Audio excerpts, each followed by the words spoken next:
kerajaan Sang Alif atau Pangeran Alif. Nama aslinya Sosrokartono atau juga disebut Raden Mas Panji Sosrokartono, putra Bupati Jepara, kakaknya Raden Ajeng Kartini. Tahu Raden Ajeng Kartini? Sering kita peringati ya. Tanggal berapa itu? Raden Kartini tanggal berapa?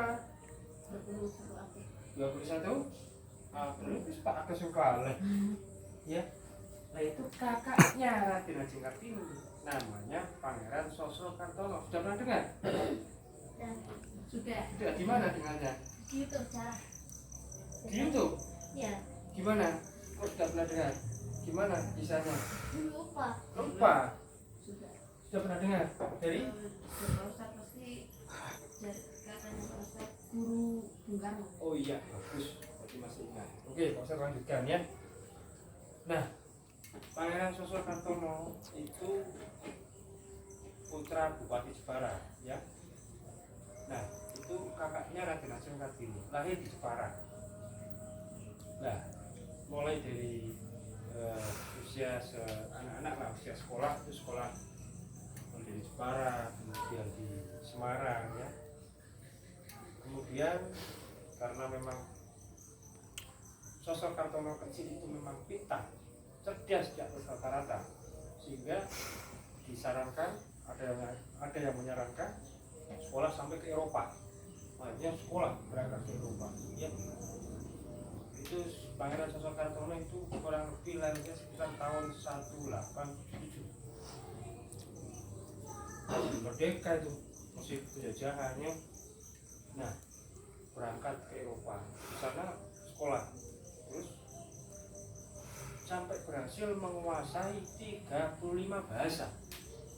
Coba menguasai 35 bahasa Inggris, Portugis, Spanyol, Prancis, bahasa Yunani, sampai ngerti bahasa suku Spanyol. Suku Spanyol kan suku ngerti bahasa ya. Sampai itu terpilih menjadi wartawan Perang Dunia ke-1. Bukan nih, meliput perang itu maju ke depan itu. Jadi berani itu. Ya. Lah waktu itu sampai berhasil menjadi apa ya? Peliput utama perundingan rahasia antara perwakilan sekutu dengan perwakilan Jerman. Jerman waktu itu kalah dalam perang dunia. Itu perundingan di sebuah gerbong kereta di tempat yang rahasia, sehingga radius 1 km itu dijaga ketat, nggak boleh ada orang masuk. Itu Sosrokartono bisa masuk ke situ, meliput, tahu detil supaya Indonesia menjadi perantara penerjemah bahasa antara Jerman dan Sekutu. Nulis beritanya itu orang Indonesia dari tanah Jawa, Jepara, hebat itu. Berita-berita asing, orang-orang banyak terkejut, kok bisa tahu Sosrokartono ya, padahal itu perundingan secara rahasia. Apakah itu berada di situ, di tengah-tengah, atau bagaimana tidak tahu ya. Itu diantara kecerdasan Pangeran Sosrokartono. Nah, kemudian selain piawai tahu 35 bahasa, Pangeran Sosrokartono itu juga punya kelebihan lain. Apa itu? Satu, itu pernah diminta mengobati Pangeran Hongaria, sakit, kita diobati alhamdulillah sembuh. Terus ada temannya orang Prancis, anaknya sakit panas, dibawa ke Sosrokartono, saya diobati, ditempel batu, panasnya lirep, gak dikai obat, dan dipegang kok ada ini, sembuh alhamdulillah. Nah, kemudian setelah berapa tahun kembali ke tanah air ya. Kenapa? Ada riwayat mengatakan ada yang karena ingin mendirikan sekolah di tanah air ya, seperti cita-cita adiknya Raden Ajeng Kartini. Ada yang meriwayatkan karena kangen dengan ibunya, rindu ingin ketemu kali sekolah ke kelana di Eropa, kangen ingin ketemu dengan ibunya. Ada lagi riwayat lain mengatakan bahwa kepulangannya Sosrokartono karena jelas cita tanah air ya, itu karena ingin, ada riwayat mengatakan ingin berguru kepada kiai ternama, kiai berilmu tinggi di daerah Jawa Timur. Tidak tahu Pak Ustadz siapa namanya ya, tahu itu sebelum merdeka itu. Nah, kemudian waktu itu wah Belanda masih gencar-gencarnya ya, begitu ngecek rakyat Indonesia. Nah, kemudian di antara kisah perjalanannya Pangeran Alif itu pernah bekerja sama dengan Ki Hajar Dewantoro. Tahu siapa? Siapa Ki Hajar Dewantoro? Tanpa pendidikan itu pernah bekerja sama bidang pendidikan di namanya perpustakaan Taman Siswa ya, di daerah mana itu, Jakarta atau Bandung Pak, saya lupa. Kemudian ditawari oleh pemerintah Hindia Belanda jadi posisi penting, tapi tidak mau. Soekarno ingin mandiri, tidak mau kerjasama dengan Belanda, tidak mau jadi anteknya Belanda, tidak mau mandiri ya. Kemudian sebelum masa tuanya lah, mendekati masa tua itu di Bandung.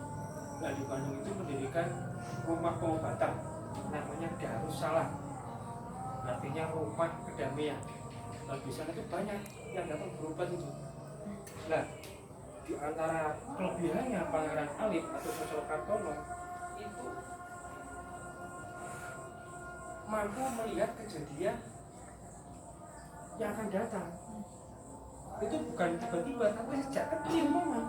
Jadi diberi kelebihan oleh Allah, mampu melihat ini nanti akan terjadi bagaimana, tahu dia. Sosok anak kecil, awet cilik wis ngerti kuwi memang. Begitu sampai dewasa, sampai tua, itu memang banyak yang berobat ke situ. Ya, pengobatannya termasuk terkenal di luar akal pikir. Ya, ada itu yang dengan tongkat. Itu obati dengan tongkat. Gak ditempel tapi segitu.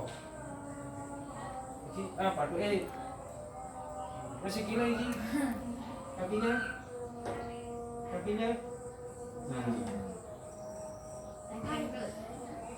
Nah, kemudian apa? Sempat bahkan Pak Karno ya. Pak Karno itu minta petunjuk kepada Pangeran Susilo Kartono terkait apa? Terkait mohon petunjuk kapan proklamasi kemerdekaan bangsa Indonesia. Ya, sampai di sini sikap sempurna, tetap tenang, duduk tangan di atas meja yang baik. Oke, mau saya lanjutkan, kita lagi bisa ya. Pak Karno itu mohon petunjuk kepada Pangeran Susilo Kartono kapan akan proklamasi kemerdekaan bangsa Indonesia. Jawab Pangeran Susilo Kartono, kalau mau proklamasi kemerdekaan bangsa Indonesia nanti 17 Agustus harinya Jumat Legi ya, atau bertepatan tanggal 9 bulan Ramadan. Jadi Pangeran Susilo Kartono itu sosok penting di balik penentuan tanggal proklamasi kapan kemerdekaan Bali Indonesia akan diproklamasikan. Itu tokoh penting Pangeran Susilo Kartono yang dimintai petunjuk oleh Pak Karno waktu itu. Selain dari ada 4 ulama intisab, ada 4 ulama tasawuf, satu di antaranya itu Pangeran Susilo Kartono. Ini sejarah, tapi tidak tahu sekarang di sejarah sekolah umum bagaimana, diterangkan apa enggak? Pernah diterangkan oleh? Tidak pernah. Nah ini supaya kalian ingat ya, ini sejarah, itu tokoh penting Pangeran Susilo Kartono mampu melihat kejadian sekian tahun yang akan datang. Ada yang mengatakan ratusan tahun yang akan datang. Ratusan tahun yang akan datang tidak tahu. Makanya pesan dengan Soekarno, hari Jumat Legi 17 Agustus umumkan proklamasikan kemerdekaan bangsa Indonesia. Kalau keluar sebelum tanggal itu atau setelah itu, maka nunggu 350 tahun lagi yang harinya sama baiknya dengan itu. Proklamasi orang dino kuwi alamat urut dino apik sing kaya kuwi nunggu 350 tahun mana.